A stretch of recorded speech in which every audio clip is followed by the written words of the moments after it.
হেদায়েত কি? দুনিয়ার আসবাবের একিন, দিল থেকে বাহির হয়ে যাওয়া, আল্লাহ তাআলার জাত ও সিফাতের একিন দিলে বসে যায়। এই দুনিয়ায় যা কিছু দেখতেছি এগুলোর মধ্যে লাভ লোকসান কিছুই নাই। একথা মুখে বলা খুব সহজ, কিন্তু উদ্দেশ্য অন্তরে বসে যাওয়া। সমস্ত আসবাব আল্লাহ তাআলা সৃষ্টি করেছেন, কিন্তু এর লাভ লোকসান আল্লাহ তাআলা নিজের কাছে রাখছেন।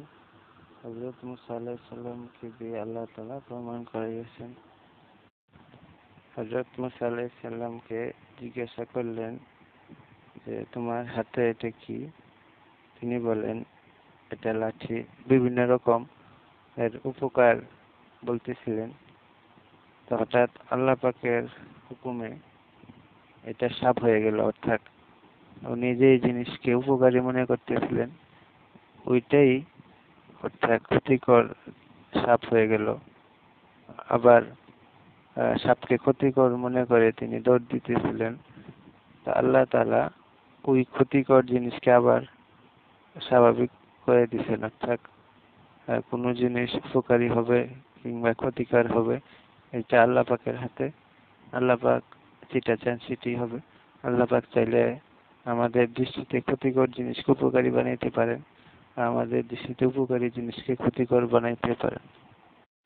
আল্লাহ তাআলা জমিন আকাশের সমস্ত জিনিসকে নিজের কবজার মধ্যে রাখছেন। আল্লাহ তাআলা যেটা ইচ্ছা করেন সেটাই হবে, তিনিই মালিক, অন্য কেউ মালিক না। মালিক বলে তাকে যিনি নিজের ইচ্ছা মতো ব্যবহার করতে পারেন যে কোনো জিনিস।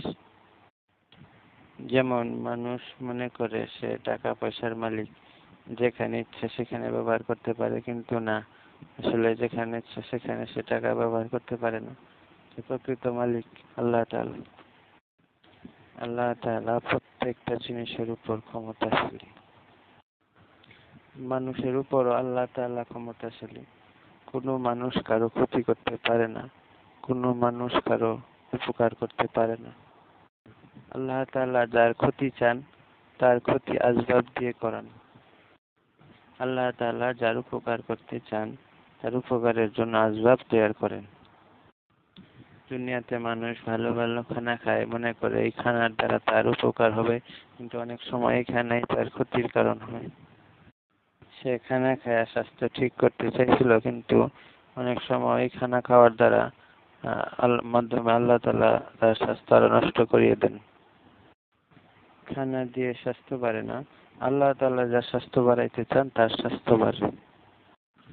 আল্লাহ তাআলা যাকে অসুস্থ বানাইতে চান তাকে স্বাস্থ্যকর সমস্ত পরিবেশের মধ্যে রেখে অসুস্থ বানিয়ে দেন। আল্লাহ তাআলা যাকে সুস্থতা দান করতে চান কোনো আসবাব ছাড়াই তাকে সুস্থতা দিতে পারেন। হযরত আইয়ুব আলাইহিস সালামকে আল্লাহ তাআলা সুস্থ করেন। মাল দৌলত বিবি বাচ্চা আওলাদ সমস্ত কিছু ছিল, তো এক সময় একজন বিবি ছাড়া সবাই চলে গেল। এমন সুস্থ হলেন যে সারা শরীর ঘা হয়ে গেল, লোকালয়ের বাহিরে চলে যেতে হলো। দীর্ঘদিন অসুস্থ থাকার পরে আল্লাহ তাআলা তার দিলের মধ্যে একটা দোয়া ঢাললেন, কোরআনে আছে। তো আল্লাহ তাআলা তাকে সুস্থ করে দিলেন, বলেন যে তোমার পায়ের কাছে ধাক্কা দাও, পানি বের হয়েছে, ওই পানি গোসল করার দ্বারা আল্লাহ তাআলা সুস্থ করেন। সবকিছু আবার সম্পদ আওলাদ ফেরত দিলেন। সুস্থতা আল্লাহই দেন করেন, অসুস্থ আল্লাহই করেন। সব আল্লাহ তাআলার কবজার মধ্যে। টাকা পয়সা, জায়গায় জমি, জামা কাপড়ের মধ্যে আল্লাহ পাক ইজ্জত রাখেন নাই। তো এরকম ফেরাউন, নমরুদ তাদের বিভিন্ন ধন সম্পদ আসবাব থাকার পরও ইজ্জত পান নাই।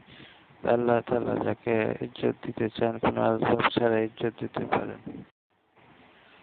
কোরআনের আয়াত ইজ্জত আল্লাহর জন্য, আল্লাহ রাসূলের জন্য, মুমিনের জন্য। অর্থাৎ যারা ঈমান আনছে আল্লাহ পাক তাদের ইজ্জত দিয়ে দিয়েছে। হযরত ওমরের জামাতে 12টা তালি, তবুও আল্লাহ পাক তাকে ইজ্জত দিয়েছে। হযরত ওমর মুলকে শাম সফর করতেছেন, সাথে মাত্র একজন সাহাবী।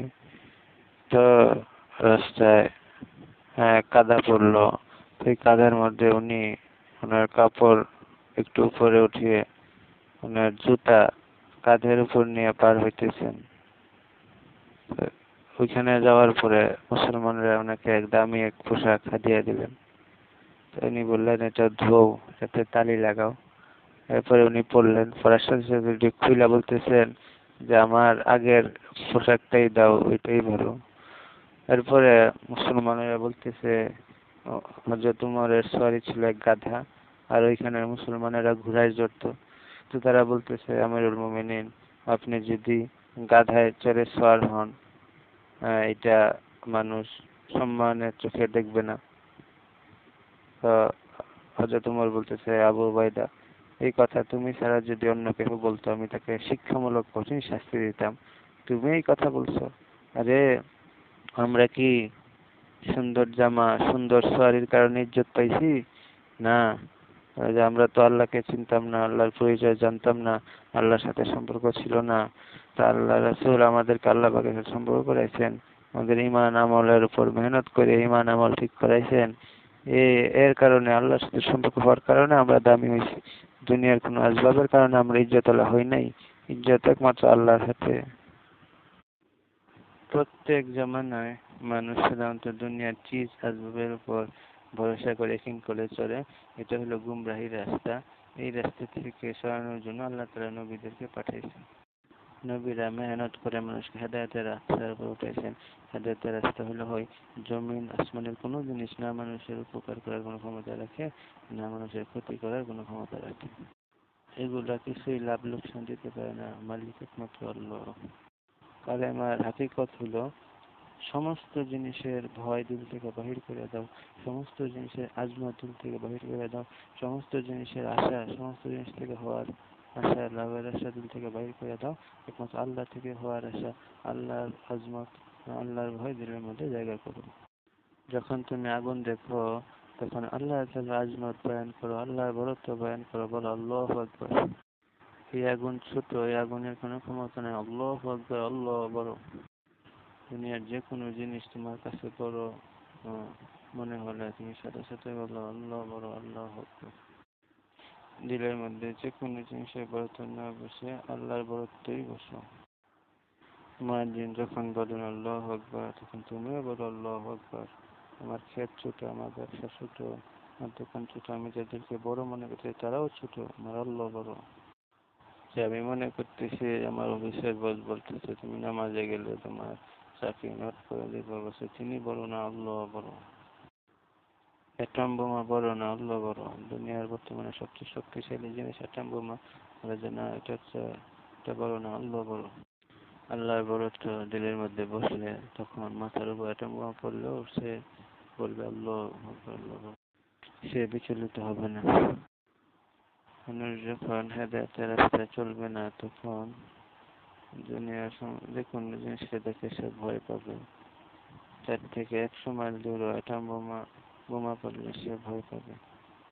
মেহনত না থাকলে মানুষের অন্তরে আসবাবের ইয়াকিন, চাকরির ইয়াকিন, ব্যবসার ইয়াকিন পয়দা হয়। নবীরা মানুষের দিলের উপর মেহনত করছে যাতে সমস্ত কিছুর ইয়াকিন দিল থেকে বের হয়। নবীরা মেহনত করছে যাতে মানুষের দিল থেকে অন্যান্য সমস্ত জিনিসের বরত্ব বের হয়ে যায়, একমাত্র আল্লাহ তাআলার বরত্বের জন্য দিলে থাকে। আব্দুল্লাহ ইবনে মারদান রাস্তায় যাইতেছে, বাঘ, যে সবাই ভয় পাইতেছে, কেউ কাছে যায় না যে বাঘ খায় ফেলবে। তো ওনার দিলের মধ্যে হেদায়েত ঢুকছিল, সমস্ত জিনিসের ভয় বাহির হয়েছিল। উনি যে বাঘকে একটা থাপ্পড় দিয়ে বলেন, আল্লাহ তো তোকে এই জন্য সৃষ্টি করেন নাই যে তুই মানুষকে কষ্ট দিবি। সাথে সাথে বাঘ চলে গেছে। তখন উনি উপস্থিত সমস্ত মানুষদেরকে বলতেছে, আল্লাহর কসম, আল্লাহ রাসূল সত্য বলছেন যে কেউ যদি দুনিয়ার কোনো জিনিসকে ভয় পায়, আল্লাহ তাআলা দুনিয়ার সমস্ত জিনিসকে তার পিছনে লাগাই দেন। আর যে আল্লাহকে ভয় পায় আল্লাহ তাআলা তার জন্য দুনিয়ার সমস্ত জিনিসকে তার অধীন করিয়ে দেন। যে ব্যক্তি দুনিয়ার জিনিসকে বড় মনে করে ভয় করে, আল্লাহ তাআলা তার পিছনে সকল দুনিয়ার জিনিসকে লাগাই দেন। আর যে ব্যক্তি আল্লাহকে বড় মনে করে, আল্লাহকে ভয় করে, আল্লাহ তাআলা সারা দুনিয়ার উপর তার গালে বাড়ি বিজয়ী করে দেন। সারা দুনিয়া তাকে ভয় করে। সাহাবারা যখন সমুদ্রের কিনারে যায় খুঁজছেন, যে সমুদ্রের কোনো ভয় তাদের মাঝে ছিল না, সমুদ্র তাদেরকে ঢুকাই দিবে এরকম কোনো ভয় ছিল না। তো তারা আল্লাহর উপর ভরসা করে সমুদ্রের উপরেই ঘোড়া চালাই দিছে, কারণ সমুদ্রের বরত্ব তাদের দিকে ছিল না, আল্লাহর বরত্ব ছিল। তো আল্লাহ তাআলা তাদেরকে সমুদ্রের উপর দিয়েই ঘোড়ায় চালাইতেছেন। তো ওই কারণ তাদের সাহাবাদের দিলে হেদায়েত ছিল, তার দিলে আল্লাহর বরত্ব ছিল, অন্য কিছুর বরত্ব ছিল না। আর ওই পাশে যে সমস্ত কাফেররা ছিল তারা হেদায়েতের রাস্তায় ছিল না, তাদের দিলে গুমরাহি ছিল, তাদের দিলে দুনিয়ার জিনিসের বরত্ব ছিল। তো তারা যখন দেখছে ওরা পানির উপর দিয়ে আসতেছে, তারা ভয় পেয়ে গেছে। তো ভয়ে তারা সবাই চলে গেছে, যুদ্ধ বিনা যুদ্ধে জয় হয়ে গেছে। তো তারা সাহাবাদেরকে পানির উপর দিয়ে আইসা দেখে ভাবতেছিল এরা মনে হয় দেহ দানব হবে, এদের সাথে যুদ্ধ করা সম্ভব না। অথচ সাহাবারা এই সমুদ্রের কোনো ভয় বরত্ব সাহাবাদের দিলে ছিল না। ওই পাশে যাওয়ার পরে এক সাহাবী দাঁড়ায় আছে, বলতেছে আমার পেয়ালা সমুদ্রে পড়ে গেছে, ওই পেয়ালার জন্য আমি দাঁড়ায় আছি। তো অন্যান্যরা বলতেছে আরে আল্লাহ তাআলা তো আমাদের উপর অনেক দয়া করছেন, মুসা আলাইহিস সালামকে আল্লাহ তাআলা সমুদ্রের মাঝে রাস্তা বানায় দিয়ে পার করাইছেন, আর আমাদের তো সমুদ্রের উপর দিয়েই সমুদ্র ঠিক রেখেই পার করাই দিছেন। কত বড় আল্লাহ তাআলার রহমত, আর তুমি মিয়া সামান্য একটা পেয়ালার জন্য দাঁড়ায় আছো। এই সাহাবী বলতেছে যে আমি তো সমুদ্রকে ভয় করি না, সমুদ্রের কি ক্ষমতা, সমুদ্রের কোনো ক্ষমতাই নাই যে আমার পেয়ালা হজম করে, আমি সমুদ্র থেকে পেয়ালা নিয়েই যাব। তো সাথে সাথে এক ঢেউ আইসা ওনার পেয়ালা ওনার পায়ের কাছে এরকম ছিঁড়া মারছে। তো ওই সাহাবী সবাইকে বলতেছে দেখো সমুদ্র আমার পেয়ালা হজম করতে পারে নাই। অর্থাৎ তাদের দিলের মধ্যে সমুদ্রের বরত্ব একদিন ছিল না, আল্লাহ ছাড়া কোনো কিছুর বরত্ব একদিন ছিল না, একমাত্র আল্লাহ তাআলারই বরত্ব একদিন ছিল। আজ আমরা মানুষকে ভয় করি, মানুষ থেকে আশা করি, মানুষকে একদিন করি, এই জন্য মানুষ আমাদেরকে ভয় দেখায়, সামান্য একটা রেলা পোকাও ভয় দেখায়। আমরা পোকামাকড়কে ভয় করতেছি, আর যদি কেউ আমাদের মাথার উপর পিস্তল তলোয়ার ধরে তাহলে তো কতই না ভয় পাবো।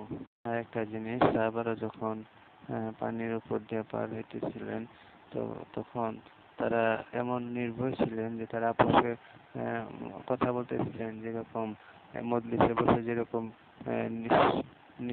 মানে একদম সহজভাবে কথা বলে এরকম কথা বলতে, অর্থাৎ কোনো ভয় তাদের দিলে ছিল না। কারণ ভয় পাইলে মানুষ চুপ হয়ে যায়। তারা ভয় সমুদ্র পাড়ি দিছে, এত বিশাল সমুদ্র কিন্তু ভয় পায় নাই, কথা বলতেছিল। হুজুর সাল্লামের যখন এক কাফের তলোয়ার ধরলো ঘুম থেকে ওঠার পরে, তো উনি কোনো ভয় পান নাই। রাসূল সাল্লামকে বললেন এখন তোমাকে কে বাঁচাবে, যে সরাসরি কোনো বাধা নাই, খুব এরকম তলোয়ার টান দিলেই গলা পড়ে যাওয়ার কথা।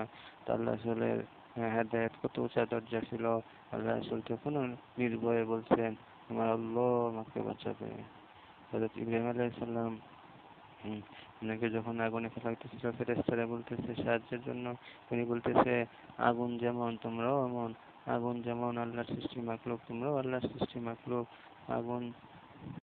আগুনের যেমন কিছু করার ক্ষমতা নেই, তোমাদেরও কিছু করার ক্ষমতা নেই, আমাকে তো একমাত্র আল্লাহ তাআলাই বাঁচাবেন। আল্লাহ আগুনকে যেমন সৃষ্টি করছেন, তোমাদেরকে আল্লাহ তাআলা সৃষ্টি করছেন। এমনি ওয়াজ্জাহতু, আমি তো আমার চেহারা একমাত্র আল্লাহ পাকের দিকে ফিরে সমস্ত জিনিস থেকে ফিরাইয়া বাদ দিয়া যিনি আসমান জমিন সৃষ্টি করছেন, আমি আল্লাহর সাথে শিরক করি নই, মুশরিক নই, একমাত্র আল্লাহ তাআলাই আমাকে হেফাজত করবেন, তোমাদের সাহায্য আমার কোনো দরকার নেই।